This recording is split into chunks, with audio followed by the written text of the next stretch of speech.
میں ٹکوسلے مکوسلے نہیں دیا کرتا ہے. اس پر بھی صحیح بخاری اور مسلم کو کوٹ کرتا ہوں، متفق علیہ حدیث.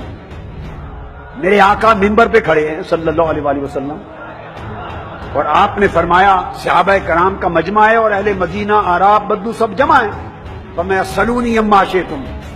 آپ کے کان پر کوئی بات پڑی، یہ بخاری مسلم کی متفق علیہ حدیث ہے. اگر جی نہ چاہے تو کہو کہ جو بخاری سے باہر ہے ہم نہیں مانتے، جی نہ چاہے تو کہو جو بخاری میں نہیں وہ نہیں مانتے. اب میرے پاس آئیے، اب جو بخاری مسلم دونوں میں ہے میں وہ دکھاتا ہوں، تم وہ بھی نہیں مانتے، تو آپ مانتے کس کو ہیں؟ آپ کسے مانتے؟ آپ صرف اپنے آپ کو مانتے ہیں.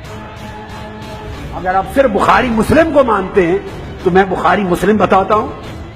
بخاری مسلم میں متفق علیہ حدیث، آقا نے فرمایا سلونی اما شئتم، آؤ جو چاہو مجھ سے پوچھ لو، جو چاہو مجھ سے پوچھ لو، جو چاہو مجھ سے پوچھ لو. 3 بار فرمایا. صحابہ کرام کانپ گئے. ایک شخص اٹھا، اس کو لوگ تانا دیتے تھے. کیا تانا دیتے تھے؟ کہتے تھے کہ تم اپنے باپ کے نہیں ہو، تم اپنے باپ کے نہیں ہو.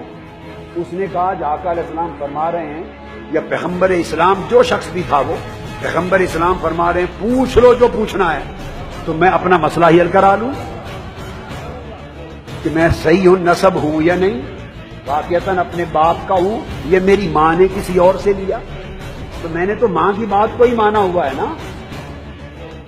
تو کھڑا ہو گیا، یا رسول اللہ میں نے کچھ پوچھنا ہے. فرمایا پوچھو. حضور میرے باپ کا اصل باپ کا نام کیا ہے؟ میرے صحیح باپ کا نام کیا؟ اب بولیے، یہ پوچھنا کہ میرا اصل باپ کون ہے، یعنی میں نطفہ کس کا ہوں، میری ماں سے جب میں ٹھہرا ماں کے پیٹ میں کس شخص کا ملاپ ہوا تھا، یہ تو سارا علم غیب کا مسئلہ ہے.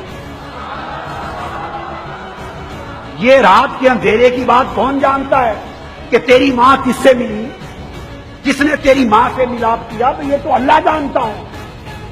آقا علیہ السلام کا کام تھا، فرما دیتے نا، اگر اس پر یہ علم نہ ہوتا غیب کا تو فرماتے بھی عقل سے کام لے، تو کس کا نطفہ ہے یہ تو اللہ کو علم ہے، میں یہ باتیں تھوڑی کہہ رہا ہوں. نہیں. اس نے پوچھا میرا باپ کون ہے؟ آقا نے فرمایا ابو کا حذافہ، جاؤ تیرے باپ کا نام حذافہ ہے. اب ایک دوسرا شخص کھڑا ہو گیا، اس کو بھی لوگ کہتے تھے کہ تم حلالی نہیں ہو، حرامی ہو. اس نے کہا آج دریائے علم مصطفیٰ جوش میں میں بھی مسئلہ حل کرا لوں. اس نے پوچھا آقا حضور کو بتائیں میرے باپ کا نام کون ہے، میں کس کا نطفہ ہوں؟ اس کو آقا نے فرمایا تو کسی اور کا نطفہ، اپنے باپ کے نہیں ہو. اور نام بتا دیا، ابو کا سالم مولا شیبہ، شیبہ کا آزاد کردہ غلام، اس کا نام سالم ہے، تیری ماں نے اس سے لیا تجھے. تو آقا علیہ السلام اگر بتانے پہ آئیں تو کائنات کی 7 زمینوں کے نیچے کے بھی پردے اٹھا کے بول دے، تحت الثری سے عرش معلی تک کائنات کے ہر روشن اور تاریک کونے کو کھول کے میرے مصطفیٰ بتا دے. ایک اور شخص کھڑا ہو گیا حدیث پاک میں. یہ 2-3 احادیث ہیں، سب بخاری مسلم میں ہیں، سب متفق ہے. ایک موقع پہ ایک اور شخص کھڑا ہو گیا، آقا نے فرمایا، اس نے کہا میں اپنا مسئلہ حل کرا لوں. عرض کی یا رسول اللہ مرنے کے بعد میں کہاں جاؤں گا، دوزخ میں یا جنت میں؟ پہلے 2 نے پچھلی بات پوچھی، اس نے اگلی پوچھی.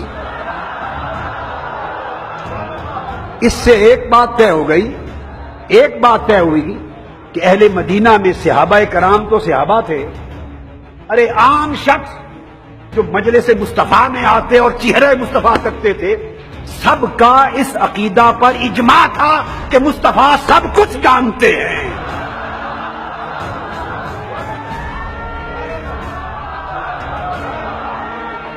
ہر شخص کا عقیدہ تھا کہ مصطفیٰ سب کچھ جانتے ہیں، اس لیے پوچھتے تھے.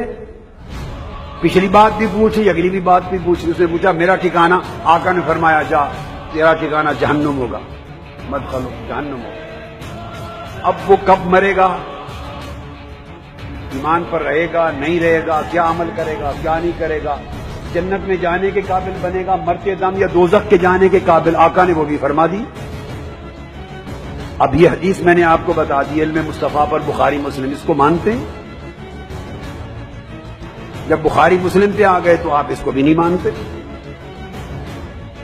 آپ اس کو بھی نہیں مانتے، اور جب نہ ماننے پہ آئے تو کہتے ہیں کہ جو بخاری مسلم سے باہر ہے میں وہ نہیں مانتا، اور جو بخاری مسلم کے اندر ہے آپ وہ بھی نہیں مانتے۔ تو بنیادی بات کو سمجھیں، ایک قاعدہ جو بات بخاری اور مسلم یہ دو اماموں نے نہیں کہی، ہمیں کیا حق ہے کہ ہم ان کی طرف منسوب کریں؟